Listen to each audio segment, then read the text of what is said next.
Evet denemedim. Ya tutarsın Esra.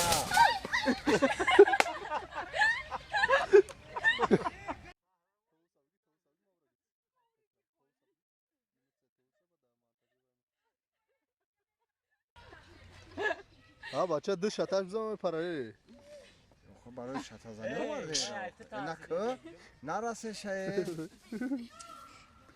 نوبتی برنامه ما خاموش